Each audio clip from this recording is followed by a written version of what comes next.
Hey, I'm Jana. And I'm Maggie. And today, we're wearing pants, which means that we can sit like Drew Barrymore. 1 second. Comfy? We're just like the best girlfriends now. Right. Yeah. Welcome to the Peanut Gallery. All right. So tell me what's going on in arts this week. Okay, so this is a little bit of shameless self-promotion, but I work for Creative Pinellas, which is the local arts agency. And we have partnered with Heritage Village to celebrate its 50th anniversary. So Creative Pinellas also partners with the St. Pete-Clearwater Airport. We have a gallery called Sightline, and so we put Pinellas County artworks in the gate and in a lobby. So for this newest exhibition, which I helped curate, it's citrus crate labels that are from Heritage Village's collection. Mm-hmm. And then we found these amazing glass artwork by a guy named Steve Hagen, and it's like blown glass, but it looks like fruit, looks like oranges and watermelon and limes. And so it's called Juicy, and it's called Love the name. Thank you. I thought of that. I'm going to take credit for that because I found out that all of the citrus fruits that were in Florida's industry were for juice. So like all the oranges that grow Tropicana, that tracks. Right, exactly. So there's a whole other fascinating story about the history of Tropicana too, but I won't go there. Mm-hmm. So we have the citrus crate labels, which are really cool. They're from I think these time periods are probably around the 20s to 40s. Uh-huh. And then the glass fruit is amazing.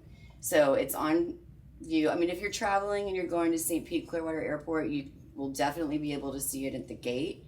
But otherwise, if you're interested and just want to go, there's a section of it that's in the lobby. And this is PIE, not TPA. Pie. Which we love both. We love Phoebe at TPA, but Pie. Yeah. If you want to see this exhibit. Exactly. If you live in Pinellas County, it's much easier to get to. And so it's up through June 30th, and we're just really excited about it. All right. Awesome. Yeah. So let me tell you about my week. Okay. Maggie, the last 4 to 6 business days have been filled with intrigue, mystery, art, free jazz. Okay. What? Get this. On Sunday, I'm, frolicking around downtown St. Pete. Mind you, it's 90 degrees. Yes. I go to Greenlight Cinema. Nice. I don't know if you know this, but they just opened a new lounge. And almost every single Sunday, they have jazz sessions with a musician called Sasha Tuck. She brings other musicians with her, right? Yeah. Trombone, piano, 2 saxophones, and a bass player. But not just a bass, an electric bass, which I didn't know was a thing until last Sunday. Oh my gosh. Very, very, very cool. I legitimately reached a flow state. Okay. Picture it, loaded cheese fries, large Coke. Oh my gosh. Improvised jazz. So it was really cool because I always love live music, but I feel like, there's not, sometimes it can be hard to find opportunities for free music, and I'm an enjoyer of jazz, but it can kind of seem like a thing that you can't find in real life. Right. But yeah, jazz exists in real life, and it's in downtown St. Pete, and it's super, super cool. And it's inside. Air conditioned. Yeah. Air conditioned. And it's free. And it's every Sunday. And it's free almost every Sunday. Okay. Check the site. They're not doing it this coming Sunday when we're taping this, but it's nearly every Sunday. So really, really fun. The second thing happened 2 days later. All right, story time. Another story time. I'm walking downtown again. It's also 90 degrees still. I'm going to my local Kahwa Coffee to get my little drink that is probably going to tip the scales on my day. Walk in, something is there that was not there the day before, right? Oh. This giant 3-part canvas is sitting right in front of the barista stand. And it's this scene. Are you familiar with commedia dell'arte? No. Okay, so this is a really old type of theater that was popular in the Renaissance in Italy. Okay. So think about those weird masks with the really long noses. Yes. They kind of look a little clownish, right? So it was a 3-part canvas and this Renaissance scene. And it stopped me in my tracks, art in the wild, which was really cool. So I look, There's no title, there's no name, there's no price tag. I go up to the baristas, I'm like, hey, like, who made this? Who made this art? This is cool, it's mysterious, it's incredibly large for a wall of this size. I need to know more. Here's what I know. It's made by a guy named Jeff. Okay. Jeff is French. He doesn't really have social media, doesn't really have a website, and he lives in St. Pete. This is what I know. So I do the analog method. I'm like, okay, here's my contact information. If Jeff comes in, like, have him give me a call. Because you want to purchase this. Because I want to know about Jeff. Okay. Gotcha. About this man who, like, he's not trying to really sell his art. He just wants to post his art for people to see it. Gotcha. All right, so I leave the coffee shop, and I kid you not, right before I come here, no caller ID call comes through. Uh-oh. Right? And I'm like, again, mind you, I haven't had a no caller ID call since like 2010. Because I'm like caller IDs, like, even the spam calls, it's like, I know it's a spam call. I'm like, who could this be? Pick up the phone, it's Jeff. Oh my gosh. This story is developing, but we have this really, really cool conversation. He tells me that he studied in Burgundy. He moved to Paris. Then he moved to New York, where he had a practice. Then he moved to St. Pete and has lived in St. Pete for 30 years. And I asked him, I'm like, hey, why this painting? Like, why do you paint what you paint? And he tells me about what inspires him. He talks about his work with the Florida Orchestra and symphonic orchestras, and he tells me that music. Now I know who he is. You know Jeff? Yes. Wait, yeah. Wait, you know Jeff? I know who he is. Jeff? Yeah. Oh, well, he's done work with the Florida Orchestra. Yeah. Well, that is so funny. But yeah, I'm excited to learn more. Yeah. Guys, he has a Substack. I ended up from this. Awesome. So no other social media, but again, Jeff is a man of culture, so he does have a Substack. Okay, cool. Maybe we'll drop it in the comments, or I'll appear in the comments under this video and drop the link to the Substack so you can find it. Yes. But yeah, I just thought it was really cool. Yeah. I just love, like, the journey. It was a mystery. Yeah. I'm like, oh my God, I love, like, a real life mystery. Yes. I was like, I'm really leaving my information at this coffee shop. Like, it's 1986 in the hope that this artist, who I don't know, who I know very little about, will reach out. And he did. So That's so cool. Touch grass, guys, because you might discover art. That's true. Speaking of touch grass, I did go to the Selby Gardens in Sarasota. Have you ever been there? I haven't, no. Okay, it's a beautiful botanical garden, and they also do a lot of art programming. So they do so much that Patti Smith is their artist in residence, like the legendary, rock and roll artist and writer Patti Smith. So because she's their artist in residence, she's been there a few years. She comes and gets inspired by the gardens and writes things or draws things. So their newest exhibition is of a photographer named Lynn Goldsmith, who is Patti Smith's good friend, and has taken a lot of photos of her back in 1975, back in the 70s. I think she's photographed her throughout. They've been friends for a long time. But then she also takes beautiful soft focus photos of flowers. And so because it's in the gardens, they're always trying to tie in, flowers. So there's these beautiful blown up photos of her flowers throughout the gardens. And also in there, it's a small museum. There, because, I don't want to tell people to go out when it's 90 degrees, but there is a small museum that you can soak up the AC and see her beautiful work. Yeah, go in and out. Bring a fan, bring your water. Yeah, get your neck fan. Yeah, how long does it run? It's up through September 16th, I believe. Oh. And it's really worth the trip. If you've never been to Selby Gardens, it's a beautiful botanical garden in downtown Sarasota. So plenty to do in the area. Yes. Botanical gardens. Yes. Galleries in airports. Yes. You can go see free jazz. You can go see art from an artist named Jeff in your local coffee shop. Yeah. In a Kahwa Coffee. We're not sponsored by Kahwa Coffee, but we would not decline if they wanted to sponsor this episode because they do support artists.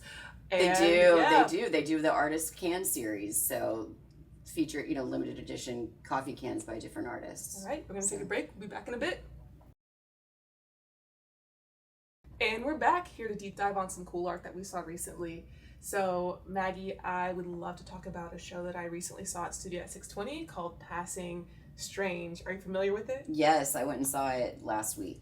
Amazing. So it's this musical that follows the journey of this young Black teen. He's simply named Youth. Yeah. And it talks about his journey as an artist, but really just his discovery of self.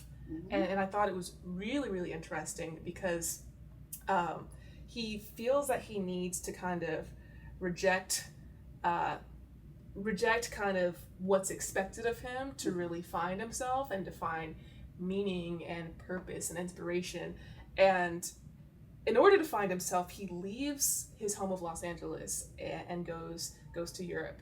First, he goes to Amsterdam, and he finds this really cool artist community, and he falls in love, and they sing a bunch of really great songs. The cast is fantastic.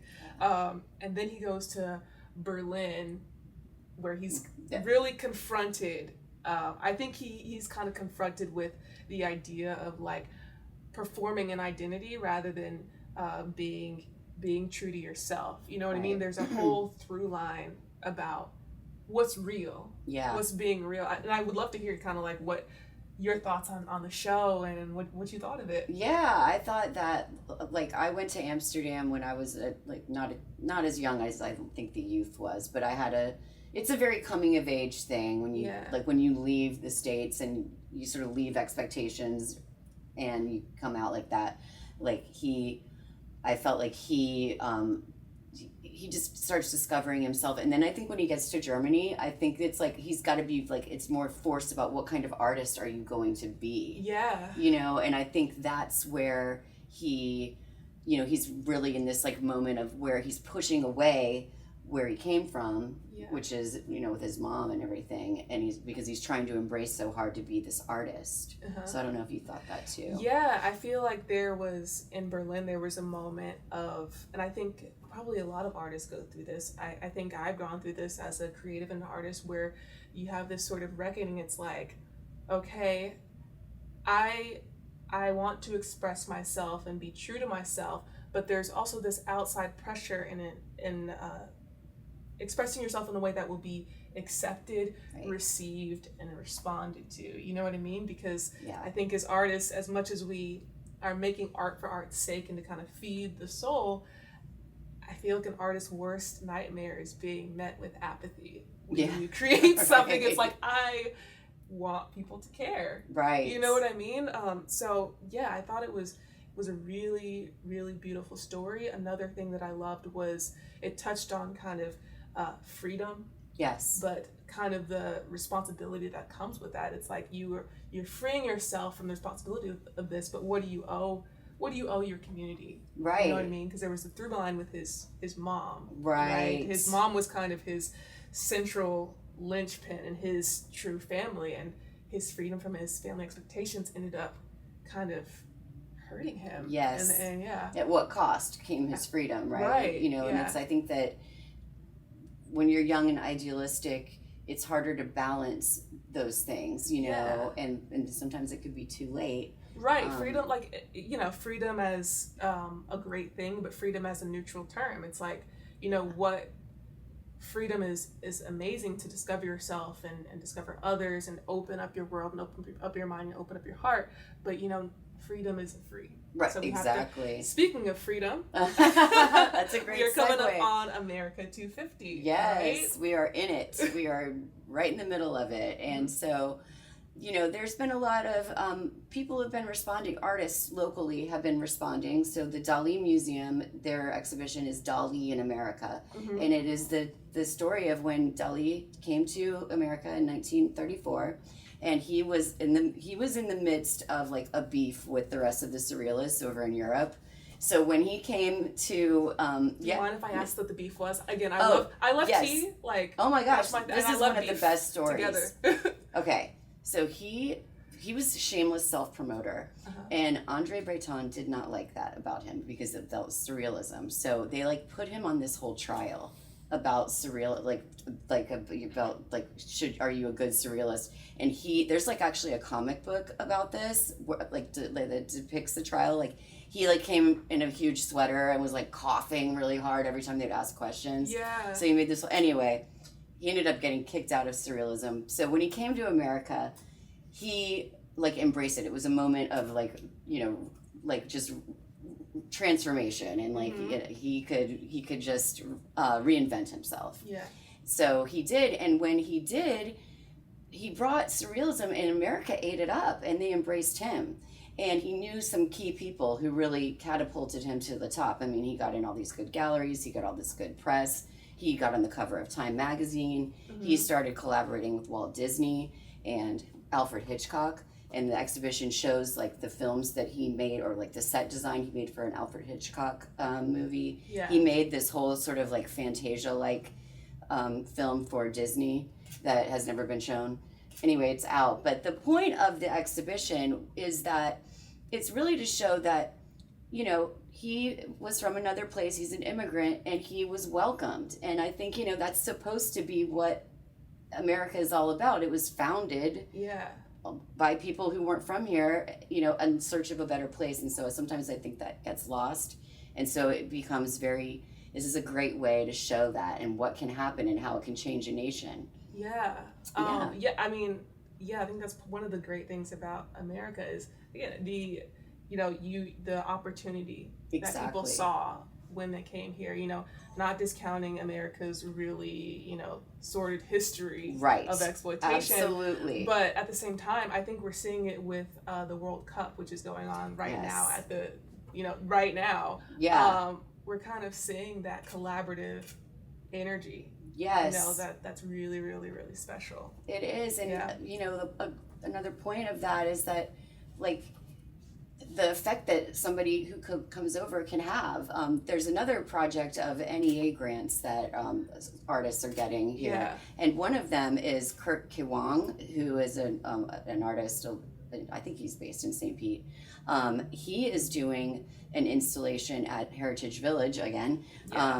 That is about a Chinese American horticulturist who they called him the citrus wizard, because he lived in Tampa Bay and he improved citrus by, like, he had innovations in cross pollinations and things like that. And so there's another story of an immigrant who came over and he developed things that forever had a lasting effect, or an effect for a certain amount of time, however, because citrus has so many problems. What I really loved, what you said is cross-pollination, and I think that's a through line with what we've been talking about so far, you know, whether that's like Jeff the artist and, you know, him being inspired to paint by Florida Orchestra. I think that it's really cool that art is inspiring art, you know, Passing Strange, him going to Berlin and Amsterdam and being inspired by that in his own art. But I think it's really cool, and I think that we'll continue that conversation when we talk with our next guest, right? Absolutely. Right? We are talking with Matthew Maggie about Bash of the Titans from Free Fall Theater. So yes, and it is a cross-pollination of many cool concepts you've seen before, and maybe some concepts you haven't seen before. All right, we'll be back.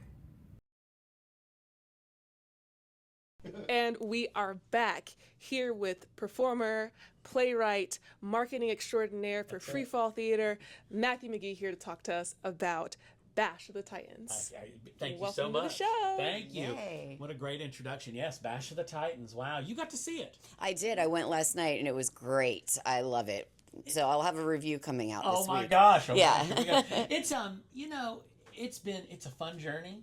We're running this thing for 7 weeks, which I can't even believe, and I think people are still discovering it. So every day, every time we do the show, you know, the crowds get bigger and bigger, because unlike when you were telling me earlier before we started rolling, you've seen Clash of the Titans. You'd be amazed how many people haven't. Right. I haven't, honestly. And when the show was announced, I did like a deep dive on Clash of the Titans. But this really blew out my expectations because of the music. Yeah, the music. And just how fast-paced, and I can't believe you're going to do it for 7 weeks. I can't even. Because it is high energy. Yeah. Now, this is a jukebox parody of Clash of the Titans, inspired by 80s music. 80s Can you music? talk to us about the source material? What is Clash of the Titans? What is that story, and how you guys are adapting it and reimagining it? We call it in the play, we say that an epic of the cinema was released that would both scar and uplift a generation.